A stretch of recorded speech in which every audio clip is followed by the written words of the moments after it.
Hello everyone, this is doctor Abdal. Welcome back to my YouTube channel learn with doctor Abdal. आज का topic start करने से पहले एक छोटी सी प्रॉब्लम देख लेते हैं, फिर हम उसी से रिलेट करके आज का टॉपिक कवर कर लेंगे। क्या है हमारे पास problem? Can two person in Delhi have the same salary? अब यहाँ नीचे हमें एक्सपेक्टेड पॉपुलेशन भी दे रखी है जो अप्रॉक्सीमेटली है 3.29 करोड़। ठीक है, अगर हम सैलरीज को मिनिमम से स्टार्ट करते हैं, ठीक है, हमारे पास मतलब ये बोल रहा है कि 2% की सैलरी जो है वो रिपीट कर सकती है, सेम हो सकती है। तो सैलरी अगर हम मिनिमम स्टार्ट भी करके चलें, फॉर एग्जांपल आप 500 से भी स्टार्ट कर लो या 5000 से स्टार्ट कर लो, ठीक है, ये आपकी मिनिमम सैलरी मान के चल रहा हूँ। आप चाहो तो 0 से भी स्टार्ट कर सकते हो, वो भी हम कवर कर सकते हैं। फिर नेक्स्ट सैलरी क्या होगी? 5001। फिर नेक्स्ट सैलरी क्या होगी? 5002 एंड सो ऑन। इस तरह से करते करते अब इसमें जो एवरेज सैलरी होती है, एवरेज सैलरी आप मान के चलो पर मंथ की, वो 5 लाख मान के चलो, ठीक है, 5 लाख पर मंथ। ठीक है, अब हमारे पास और भी केसेस ऐसे हो सकते हैं जिनमें सैलरी जो है वो उससे भी ज़्यादा हो, तो उसमें हम मान लो 1 करोड़ पॉपुलेशन को ऐसे केसेस के लिए कंसिडर कर लेते हैं जिनकी सैलरी 5 लाख से भी ज़्यादा है। अदरवाइज बाकी की सैलरी इसी में कवर हो जाती है, 5000 से 5 लाख पर मंथ के बीच में ही कवर हो जाती है। ठीक है, तो हमारे पास कितनी पॉपुलेशन और बची? 2.29 करोड़ अभी पॉपुलेशन और बची हुई है। ठीक है, अब इसमें हमें क्या करना है? एक पर्सन, या मतलब ये पॉपुलेशन है आपकी, ठीक है, 2.29 करोड़, इसमें एक पर्सन जो है वो 5000 सैलरी होगी, दूसरे पर्सन की 5001 होगी। अदरवाइज ये वाले केसेस तो आते भी नहीं है, ऐसे सैलरीज होती भी नहीं है 5001 5002। फिर भी मैं एक्सट्रीम केसेस कंसिडर करके चल रहा हूँ कि हो सकता है ऐसे भी केसेस हो। फिर नेक्स्ट की पर्सन की सैलरी 5002, इस तरह से 10,000 20,000 और सारी कवर करते करते आप 5 लाख तक के सारा डेटा आपने कवर कर लिया। बट अभी भी तो आपके पास पॉपुलेशन तो पूरी कवर नहीं हुई। आपके पास कितनी पॉपुलेशन कवर हुई? 5000 से 5 लाख के बीच में कितने नंबर्स, कितने मतलब पर्सन्स कवर हो गए आपके पास? अराउंड 4,95,000 कवर हो गए। ठीक है, अब आप क्या करोगे? पॉपुलेशन में से दोबारा से कुछ लोग होंगे जिनकी सैलरी रिपीट करनी शुरू हो जाएगी, जिसकी फिर से 5000 होगी, 5001 होगी। हमने पहले ऐसे केसेस उठा लिए थे जिनकी यूनिक सैलरी थी, मतलब कि सैलरी किसी से मैच नहीं कर रही थी। फिर ऑब्वियसली उसमें से कुछ पॉपुलेशन में से कुछ लोग ऐसे बचेंगे ही बचेंगे जिनको फिर से वापस से 10,000 या 20,000 या 50,000 या 1 लाख ऐसी सैलरीज में वो फिट हो जाएंगे। तो क्या होगा? हमारे पास सैलरी रिपीट होनी स्टार्ट हो जाएगी। तो ऐसा क्यों हो रहा है? ऐसा इसलिए हो रहा है क्योंकि आपके पास जो पॉपुलेशन है वो ज़्यादा है, ठीक है, as compare to the salary, जो आपकी सैलरी है। इसी तरह हम आगे इस प्रॉब्लम को रिलेट करेंगे। पॉपुलेशन को आप प्रोडक्ट्स मान के चल सकते हो कि आपके पास कुछ प्रोडक्ट्स हैं और आपके पास कुछ बॉक्सेस हैं। आपको उन प्रोडक्ट्स को उन बॉक्सेस में फिट करना है, जितने भी आपके पास बॉक्सेस गिवन है। ठीक है, तो अगर प्रोडक्ट को अगर मैं एन मान लूँ और नंबर ऑफ बॉक्सेस को के मान लूँ, और एन की वैल्यू जब भी के से ग्रेटर होगी तो क्या होगा? ऐसा होगा कि कुछ प्रोडक्ट जो है वो फिर बॉक्सेस में रिपीट होने स्टार्ट हो जाएंगे। मतलब अगर फॉर एग्जाम्पल आपके पास 10 प्रोडक्ट्स हैं और आपके पास ओनली 9 बॉक्सेस है, ठीक है, 9 बॉक्सेस 10 प्रोडक्ट्स, तो क्या होगा? एक प्रोडक्ट एक बॉक्स में चला जाएगा। अब 9 बॉक्सेस कवर हो गए, अब आपके पास एक प्रोडक्ट अभी भी बचा है, तो क्या होगा? वो प्रोडक्ट जो है वो उनमें से ही किसी बॉक्स में जाएगा। तो एटलीस्ट एक बॉक्स ऐसा मिलेगा जिसमें 2 प्रोडक्ट होंगे ही होंगे। तो यही है आज आपका topic, which is pigeon hole principle. Pigeon hole principle के अकॉर्डिंग अगर हम एक बार फिर से प्रॉब्लम को कंसीडर करें कि आपके पास 13 पिजन्स हैं एंड 12 पिजन होल्स हैं, तो क्या होगा? One of the pigeon hole must have more than 1 pigeon. ठीक है, मतलब कि एक पिजन होल ऐसा जरूर होगा जिसमें एक से ज़्यादा पिजन होंगे। तो आपके पास यहाँ पे 13 पिजन्स है, तो ये आपकी ग्रिड जो बनी हुई है 12 की ग्रिड बनी हुई है। ठीक है, तो क्या होगा? अब हम सारे केसेस कंसिडर करके चल सकते हैं। ऐसा हो सकता है कि एक पिजन होल में 3 पिजन्स चले जाएं और कुछ रिमेनिंग रह जाए, एक में यहाँ पे 2 चलेगा, बाकी में एक एक गए हैं। ठीक है, तो उसमें क्या हो रहा है? एक पिजन होल ऐसा है जिसमें एक से ज़्यादा पिजन्स आपको मिल रहे हैं। अगर और भी आप केसेस कंसिडर करो, जैसे कि ये वाला केस बहुत अच्छा है, ये वाला केस को देखो, इसमें हर एक पिजन होल में एक एक पिजन गया। मान लो यहाँ पे भी एक ही था, अभी दूसरा वाला नहीं आया, ठीक है, यहाँ पे भी एक था, यहाँ पे भी एक था, सब जगह एक एक थे। अब आपके पास क्योंकि 13 पिजन्स थे और 12 पिजन होल्स थे, तो एक पिजन को किसी ना किसी एक पिजन होल में जाना ही था, तो वो इसमें चला गया। तो इसमें क्या हुआ? One of the pigeon holes must have more than 1 pigeon. तो वो यही है पिजन होल जिसमें एक से ज़्यादा, ठीक है ना, मोर देन 1 पिजन आएगा ही आएगा। तो यही है आपकी पिजन होल प्रिंसिपल की प्रॉब्लम, कि अगर आपके पास पिजन्स, मतलब पिजन्स को अगर मैं एन से डिनोट कर लूँ और पिजन होल्स को मैं के से डिनोट कर लूँ और एन की वैल्यू के से ग्रेटर है, ठीक है, तो हमेशा क्या होगा, एक ऐसा पिजन होल जरूर होगा जिसमें एक से ज़्यादा पिजन होगा ही होगा। तो आप इस प्रॉब्लम को बॉक्सेस से भी कंसीडर कर सकते हो। If k is a positive integer and k+1 objects are placed into k boxes, मतलब आपके पास जो प्रोडक्ट्स हैं, ऑब्जेक्ट्स हैं, वो ज़्यादा हैं और आपके पास बॉक्सेस जो है वो उससे कम है, एक कम है, एटलीस्ट एक तो कम होगा, तभी ये प्रॉब्लम जो है वो वैलिड होगी, अदरवाइज तो आपकी प्रॉब्लम बनेगी नहीं। अगर आपने ऑब्जेक्ट्स जो है वो कम कर दिए बॉक्सेस से, फिर तो बॉक्सेस खाली रहेंगे ही रहेंगे, ठीक है, तो ये प्रॉब्लम उसके लिए वैलिड नहीं बनेगी, वो ट्रिवियल केस हो जाएगा। हमारे पास हमेशा ये प्रॉब्लम तब वैलिड है, तब अच्छी, मतलब अच्छी समझी जाती है ये प्रॉब्लम जब रियल लाइफ में एप्लीकेबल है, जब आपके पास ऑब्जेक्ट ज़्यादा हैं, पिजन मतलब पिजन ज़्यादा हैं और आपके पास बॉक्सेस कम है, मतलब कि पिजन होल्स कम है। ये पिजन होल्स हो गए और ये आपके पिजन्स हो गए। अब देखो आपके पास k+1 ऑब्जेक्ट्स हैं और k बॉक्सेस हैं, तो क्या होगा, आप एक एक ऑब्जेक्ट्स को एक एक बॉक्स में डालना स्टार्ट कर दोगे। अब आपके पास k ऑब्जेक्ट्स कवर हो गए क्योंकि k बॉक्सेस थे। अब एक ऑब्जेक्ट तो अभी भी बच रहा है ना, तो वो क्या होगा, वो किसी ना किसी एक बॉक्स में जाएगा ही जाएगा, तो उसमें दो प्रोडक्ट्स चले जाएंगे। तो इस वजह से क्या होगा कि आपके पास एटलीस्ट वन बॉक्स ऐसा होगा ही होगा जिसमें दो या दो से ज़्यादा ऑब्जेक्ट होंगे ही होंगे। So this is your pigeon hole principle. अब इसको थोड़ा रियल लाइफ में हम फिट करने की कोशिश करते हैं पिजन होल प्रिंसिपल को among any group of 367 people. ठीक है, आपके पास 367 पीपल हैं, तो यहाँ पे ये पीपल क्या है, एक तरह से आपके ऑब्जेक्ट्स हैं।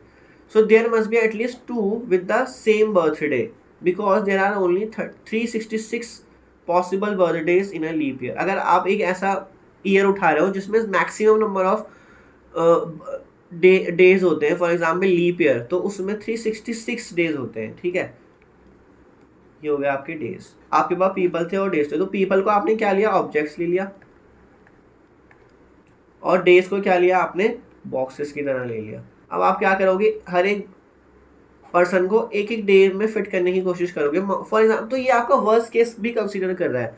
वर्स्ट केस का मतलब हो सकता है आपके पास 367 पीपल हैं और मोस्टली की जो बर्थडेज हैं वो बिल्कुल डिफरेंट है, मतलब ऐसा नहीं है कि रिपीट कर रही है बहुत सारों की। हम मान के चल रहे हैं कि एक की 1 जनवरी है, सेकंड की 2 जनवरी है, फिर थर्ड पर्सन की 3 जनवरी है, फिर फरवरी कवर करा, दिसंबर तक कवर कर लिया। अब आपकी क्या होगा, 366 पीपल ही कवर हो पाएंगे। उसके बाद क्या होगा, जब आपके पास एक लास्ट पर्सन बचेगा तो ऑब्वियसली वो इन ही किसी डेज में से फिट होगा, जो आपके पास 1 जैन से स्टार्ट हो रहा था और लास्ट कहाँ तक जा रहा था, 31 दिसंबर तक जा रहा था, ठीक है ना। 1 जैन, 2 जैन, फिर फैब आएगा, 1 फैब एंड सो ऑन। तो सारे के सारे पर्सनस ने इन डेट्स को कवर कर लिया। अब एक तो पर्सन अभी भी बच रहा है ना आपके पास, 366 पर्सन कवर हो गए थे, एक पर्सन अभी भी बच रहा है, तो इनमें से ही किसी एक डेज में जाके वो फिट होगा। तो इससे क्या होगा, जो आपके पास ऊपर लिखा था, there must be at least two with the same birthday, तो ऐसे दो लोग हमें मिल गए जिनकी सेम बर्थडे होगी ही होगी। तो इसमें क्या हो रहा है, आपके पास ऑब्जेक्ट ज़्यादा हैं और बॉक्सेस कम हैं, तो इसलिए एक हमें ऐसा बॉक्स मिल रहा है जिसमें एक से ज़्यादा प्रोडक्ट जाएंगे ही जाएंगे। तो आपके पास पर्सन ज़्यादा थे, बंदे ज़्यादा थे और डेज कम थे, तो इसलिए आपके पास एक डे ऐसा मिल गया जहाँ पे दो लोगों की बर्थडे हो रही है, ठीक है। अब नेक्स्ट प्रॉब्लम देखो, in any group of 27 English words there must be at least 2 that begin with the same letter because there are 26 letter in the English alphabet। तो इसमें क्या हो रहा है, आपके पास आपको ना 26 लेटर्स होते हैं आपके पास। तो पहले तो ये प्रॉब्लम समझ लो, 27 जो आपके पास वर्ड्स हैं वो एक्चुअल में आपके पास पिजन्स हैं, ठीक है, पिजन्स ले लो या ऑब्जेक्ट्स ले लो, और जो आपके पास 26 लेटर्स हैं ये क्या है, ये एक तरह से बॉक्सेस हैं। तो आप क्या करोगे, एक लेटर से आप एक वर्ड बनाओगे, सेकंड लेटर से सेकंड, अगर आप वर्स्ट केस भी मान के चल रहे हो, ठीक है, अगर आप 27 इंग्लिश वर्ड्स बना रहे हो और आपने हर किसी से एक एक बना लिया, ठीक है, तो आपने Z तक कवर कर लिया, कितने कवर हो गए, आपके 26 वर्ड्स कवर हो गए। अब आप जब एक और नेक्स्ट वर्ड बनाओगे, आपको 27 इंग्लिश वर्ड्स दिए गए थे, तो उसमें से एक जो आप लास्ट फिर से बना रहे हो वो अब इन्हीं में से स्टार्ट होगा, A से या B से या C से या Z से।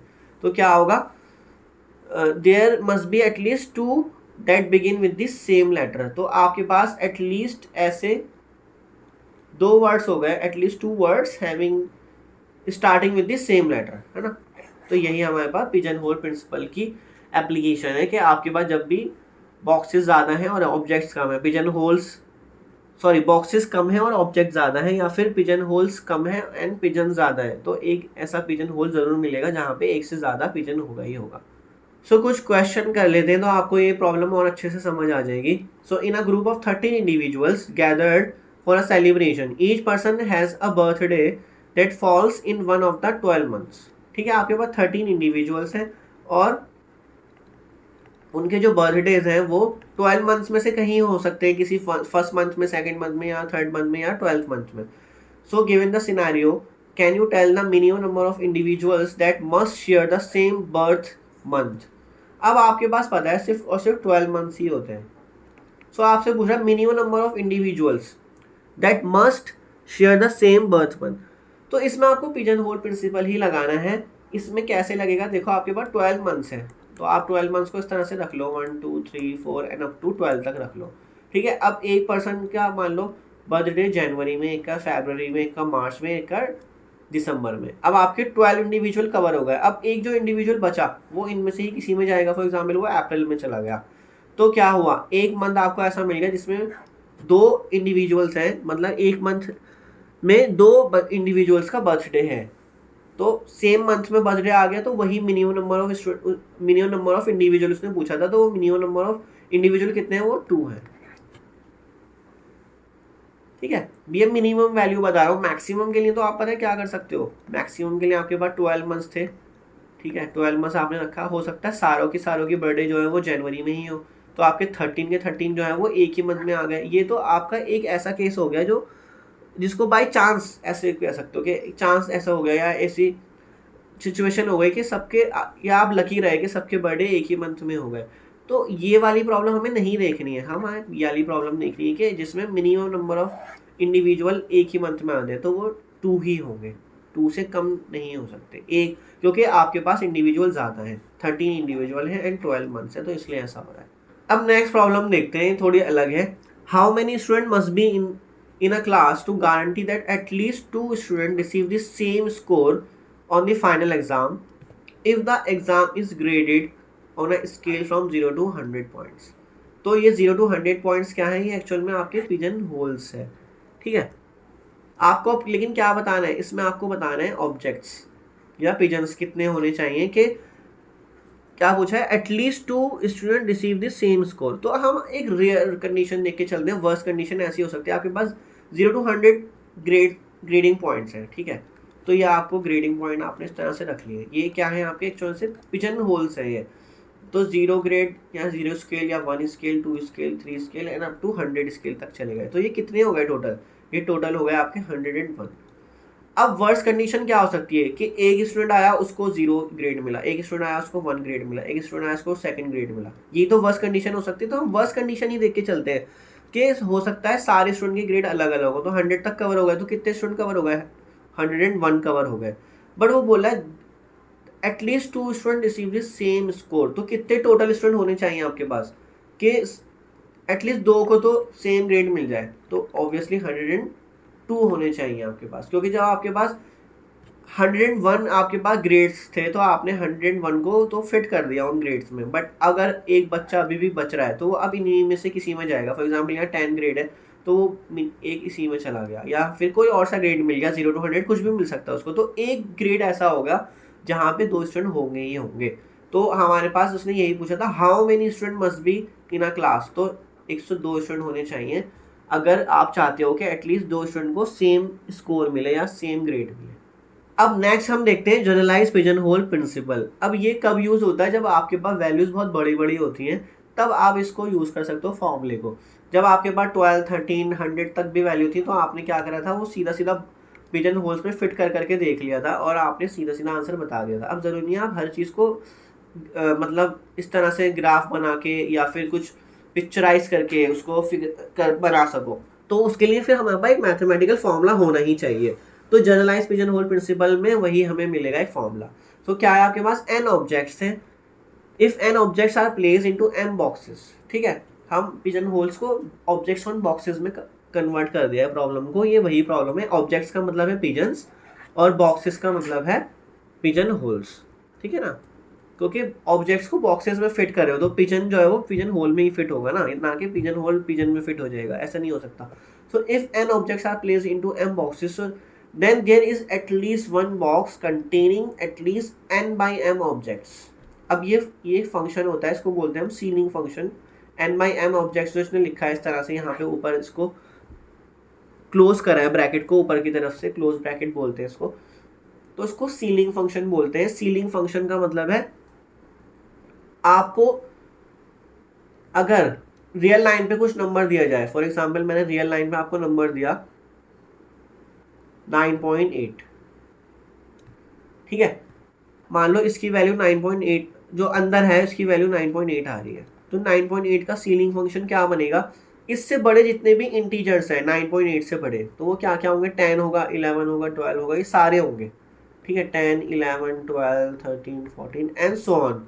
अब इन जितने भी नंबर्स को आपने यहाँ पे अभी ढूंढा है जो 9.8 से बड़े हैं, इनमें सबसे स्मॉलेस्ट नंबर कौन सा है, ठीक है, स्मॉलेस्ट इसमें 10 है, तो इसका आंसर आएगा 10। तो ये ग्रेटेस्ट इंटीजर फंक्शन का अपोजिट वर्क करता है, इसको हम बोलते हैं लीस्ट इंटीजर फंक्शन, मतलब least integer less than equal to X. तो आपका मतलब 9.8 को अगर मैं एक्स मान लूँ तो 10 क्या आ रहा है, 10 है वो लीस्ट इंटीजर जो इन सारे नंबर जो इससे बड़े थे उनमें सबसे छोटा नंबर है।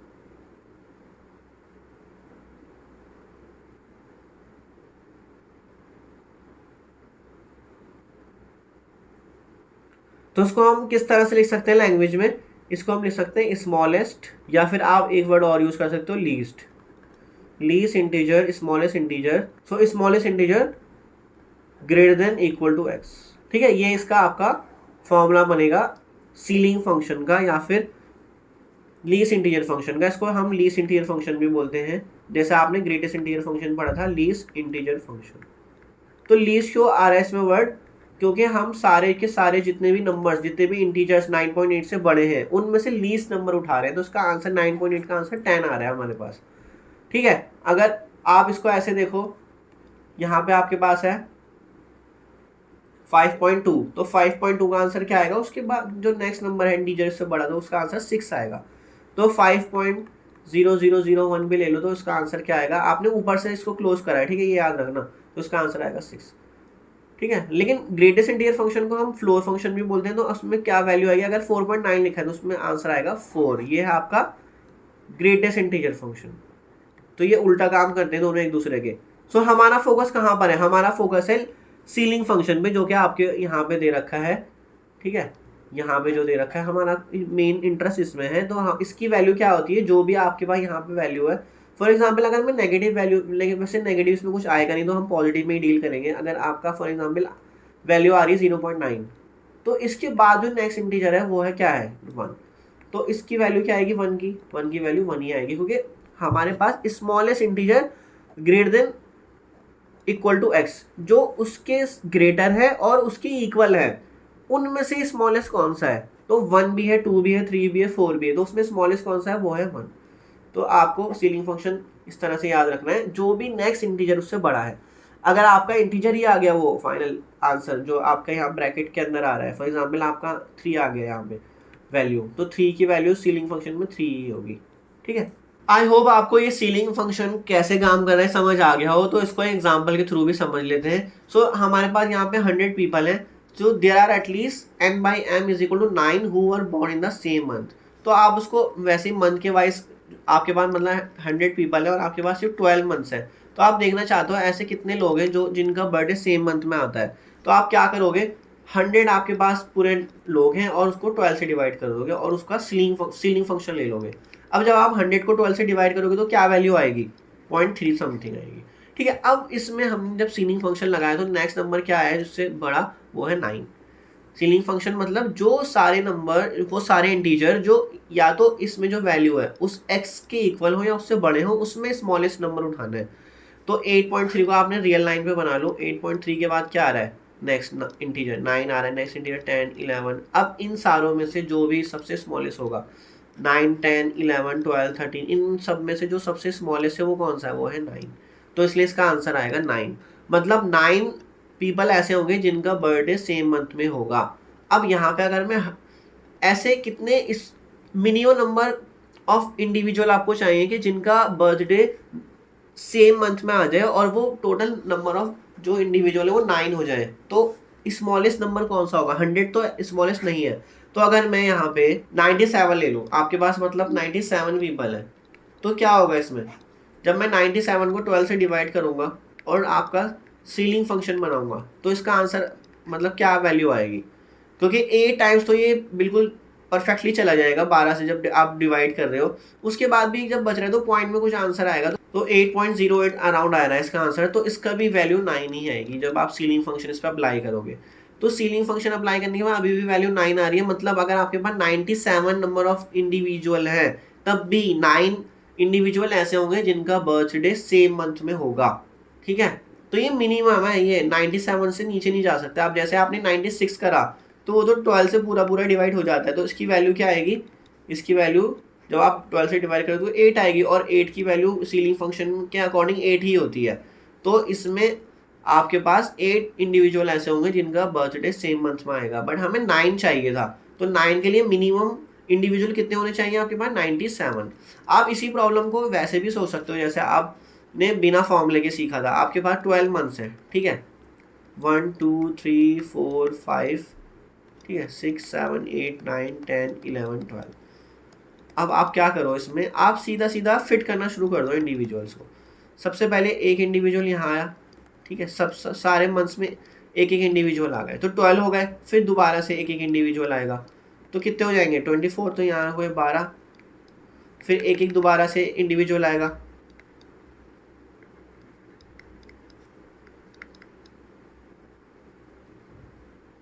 तो 96 तक जाने के लिए कितने टाइम्स हुआ, 12 इंटू 8। तो यहाँ तक आपके सारे इंडिविजुअल आ गए। कितने हो गए, 8 इंडिविजुअल हैं जिनका बर्थडे सेम मंथ में आ रहा है। ये हम वर्स्ट केस लेके चल रहे हैं कि हमारे पास ऐसा केस है जिसमें सबकी बर्थडे मोस्टली की अलग अलग है। ऐसा नहीं होना चाहिए कि एक ही, ऐसा भी तो हो सकता है कि आपके पास 97 इंडिविजुअल हो, सबकी बर्थडे सेम मंथ में हो जाए, तो वो हमें वहाँ पे नहीं वर्क करना है। हमारा वर्क कहाँ पे स्टार्ट होगा, जहाँ पे सबकी मोस्टली की बर्थडे अलग अलग होंगी। तो 96 तो कवर हो गए। 96 कवर होने के बाद आपको बस अब एक और चाहिए, तो जैसे एक किसी भी मंथ में आ जाए, एक किसी भी मंथ में आ जाए, तो आपके पास 97 ऐसे इंडिविजुअल है, जब 9 इंडिविजुअल होंगे जिनका बर्थडे सेम मंथ में होगा ही होगा। ठीक है ना, या तो यहाँ हो गया या यहाँ हो गया, कहीं भी होगा। तो आप उसे फॉर्मूले से कर लो या फिर आप उसको ऐसे चार्ट बना के भी कर सकते हो। तो अब हम सीलिंग फंक्शन पे बेस्ड कुछ प्रॉब्लम कर लेते हैं, या फिर जनरलाइज्ड पिजन होल प्रिंसिपल पे कुछ प्रॉब्लम्स कर लेते हैं, तो आपको और क्लियर हो जाएगा। So how many cards must be selected from a standard deck of 52 cards to guarantee that at least 3 cards of the same suit are chosen. तो आपके पास कितने 52 कार्ड्स होते हैं और कितने उसमें सूट्स होते हैं, उसमें होते हैं 4, मतलब कि club, heart, diamond and spade. ठीक है, तो यही होते हैं आपके पास 12 के। तो टोटल कितने हो जाते हैं, सॉरी 13 तो 13 के सारे होते हैं सूट, तो ये हो गया आपके 52। तो बोला है कि how many cards must be selected, कितने कार्ड्स आप निकालोगे उसमें से at least 3 cards of the same suit आ जाए आपके पास। मतलब कि आप इसमें से कितने कार्ड्स निकालोगे 52 में से कि 3 कार्ड्स तो आपके पास गारंटी, 3 कार्ड्स ऐसे होने चाहिए जो सेम सूट से होने चाहिए। तो इसको अगर आप सीलिंग फंक्शन से करना चाहो इसी क्वेश्चन को, तो आपके पास 4 सूट हैं, ये तो आपको पता है। अब मैं ऊपर क्या नंबर रखूंगा न्यूमरेटर में कि आपका आंसर जो है वो 3 आ जाए। अब यहाँ पे आपको रखना है सबसे स्मॉलेस्ट नंबर, क्योंकि और भी नंबर एग्जिस्ट करते हैं जिसको डिवाइड करने के बाद सीलिंग फंक्शन का आंसर 3 आएगा। तो अगर मैं यहाँ पे फॉर एग्जांपल 8 रखता हूँ, तो 8 रखने के बाद क्या होगा, 8 डिवाइड बाई 4 तो 2 आ जाएगा, तो सीलिंग फंक्शन का आंसर 2 आएगा। तो नेक्स्ट नंबर कौन सा होता है, 9। जब मैं 9 को 4 से डिवाइड करूंगा तो मेरा वैल्यू जो आएगी वो क्या आएगी, 9/4 की वैल्यू, तो 2.2 वैल्यू आ रही है, तो 2.2 का भी तो आंसर 3 ही आएगा, है ना। लेकिन अगर मैं यहाँ पे 10 ले लेता, 10/4, तो इसका भी आंसर क्या आता, इसका भी आंसर 3 ही आता। अगर मैं 11 ले लेता तो 11 का भी आंसर सीलिंग फंक्शन के अकॉर्डिंग, ठीक है, ये ऊपर से क्लोज होता है, नीचे से नहीं होता है, इतना ढंग से बनाना है इसको। और अगर मैं 12 भी ले लूँ तो 12/4 का भी आंसर 3 ही आएगा। बट अब इसके बाद अगर आप एक और नंबर ले लोगे 13, तो उसका आंसर फिर 4 आने लगेगा। कैसे आएगा देखो, 13/4 जब आप करोगे तो क्या वो 3 टाइम्स तो पूरा पूरा चला गया, अब उसमें एक पॉइंट में वैल्यू आ जाएगी, तो कैसे आएगी देखो,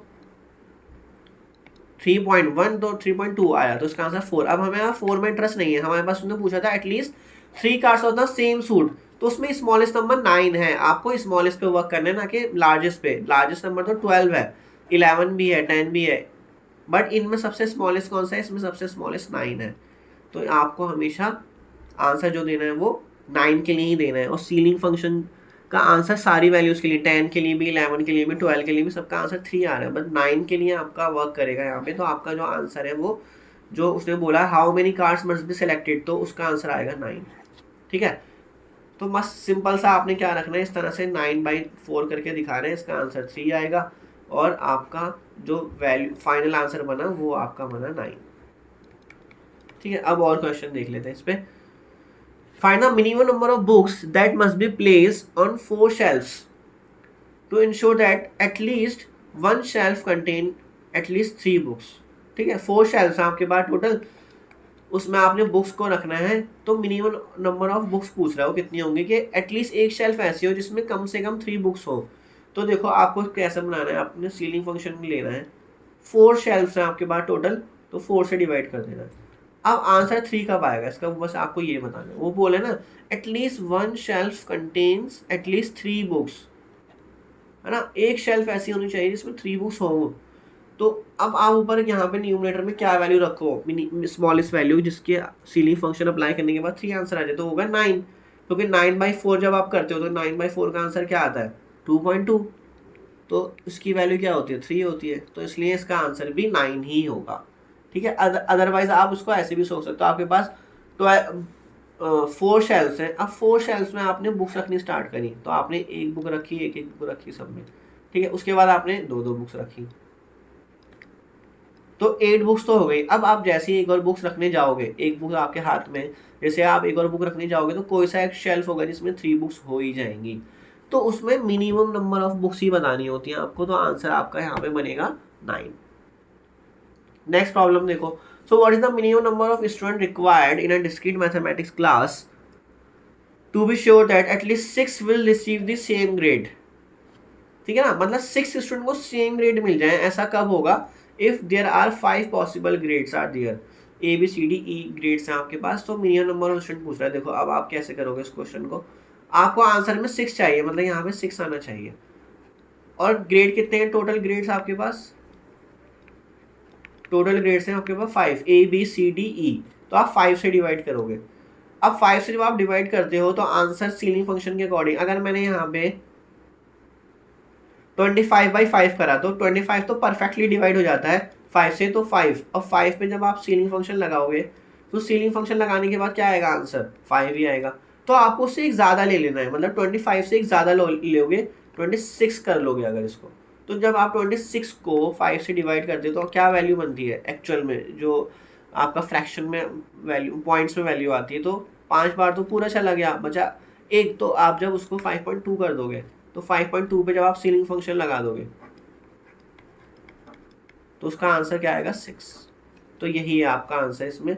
तो आपके पास मिनिमम नंबर ऑफ स्टूडेंट कितने होने चाहिए, 26 होने चाहिए, कि 6 स्टूडेंट ऐसे हो जिनको सेम ग्रेड मिल जाए। तो एक केस ऐसा भी हो सकता है ना, आपके पास 6 स्टूडेंट्स हैं और 6 स्टूडेंट्स में सेम ग्रेड मिल जाए, सबको ए ग्रेड मिल जाए, ठीक है, A grade A grade A grade, तो ये तो बाई चांस ऐसा हो रहा है, बट आपके पास आप कब गारंटी दे रहे हो उस चीज़ की, कब बिल्कुल 100% श्योर हो कि आपके पास मिनिमम नंबर ऑफ स्टूडेंट इतने हो कि 6 स्टूडेंट को सेम ग्रेड मिल जाए।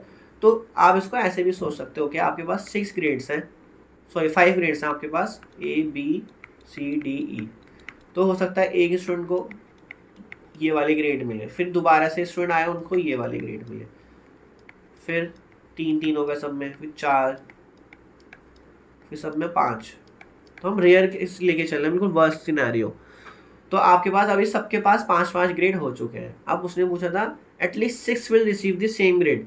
तो अब जब नेक्स्ट स्टूडेंट कोई आएगा उसमें उसको इनमें से किसी में कोई एक ग्रेड मिलेगा, फॉर एग्जाम्पल उसको यहाँ पे मिल गया, तो इसमें कितने हो गए, अब टोटल ई ग्रेड कितने स्टूडेंट्स को मिला है, ई ग्रेड जो है वो 6 स्टूडेंट्स को मिला है।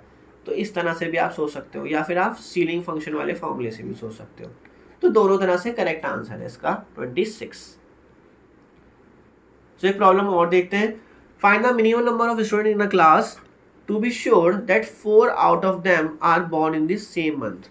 तो 4 बोला है, out of them are born in the same month. तो सीलिंग फंक्शन आपने लगाया, आपके पास कितने मंथ्स होते हैं 12, तो 12 से आपने डिवाइड करा और आपको आंसर चाहिए 4। तो जब आप इसको डिवाइड करते हो 12 किसी भी नंबर को, तो एग्जैक्टली 3 कब आएगा, आप ये सोचो बस। एग्जैक्टली 3 तब आएगा जब आप 36 को 12 से डिवाइड करोगे, क्योंकि जब आप डिवाइड करते हो तो क्या होता है आंसर 3, और सीलिंग फंक्शन जब 3 पर अप्लाई करते हो तो आंसर 3 आएगा। तो इसका मतलब आपको 36 से एक ज़्यादा लेना है, मतलब क्या आपको 37 लेना है। तो इसका मिनिमम नंबर ऑफ स्टूडेंट जो है वो 37 होंगे। तो यही है इसका आंसर। सो आई होप आपको पिजन होल प्रिंसिपल अच्छे से समझ आ गया होगा, जनरलाइज पिजन होल प्रिंसिपल, और जो बिल्कुल सिंपल केस वाला है वो। तो फॉर्मूला अप्लाई करना है, आप बिना फॉर्मूले से भी कर सकते हो। अगर आप इसी क्वेश्चन को आप ऐसे करते हैं, आपके पास 12 मंथ्स है तो आप 12 मंथ्स यहाँ पे लिख लो, ठीक है, first month, second month, third month, fourth month and 12 month. अब आपके पास केस क्या बनेंगे कि एक एक स्टूडेंट जो है वो एक एक मंथ में जा रहा है, मतलब उसकी बर्थडेज इन मंथ्स में आ रही है, फिर एक एक स्टूडेंट दोबारा से जाएगा, ठीक है। तो आपके पास कितने हो गए, 12 हो गए यहाँ पे, फिर 24 हो गए, फिर एक एक स्टूडेंट दोबारा से, तो कितने हो गए 36। अब जैसे ही नेक्स्ट स्टूडेंट कोई आएगा वो इनमें से किसी भी मंथ में चला जाए, फॉर एग्जाम्पल वो दिसंबर में ही चला जाए, तो क्या होगा, टोटल कितने हो जाएंगे 37। लेकिन आपके पास एक मंथ ऐसा मिल गया जहाँ पे 4 स्टूडेंट होंगे। तो आप इसको इस तरह से भी सोच सकते हो, दोनों तरह से सोच के इसको कर सकते हो, दोनों मेथड सही है। सो आई होप आपको ये आज का कंटेंट समझ आया होगा। आज का जो टॉपिक था हमारा पिजन होल प्रिंसिपल। फिर मिलेंगे हम नेक्स्ट वीडियो में। अगर आपको मेरी कंटेंट अच्छा लगता है, वीडियो में जो भी मैं आपको समझाने की कोशिश करता हूँ वो आपको समझ आता है, तो मेरे चैनल को लाइक शेयर सब्सक्राइब जरूर करें। फिर मिलेंगे नेक्स्ट वीडियो में। Thank you so much.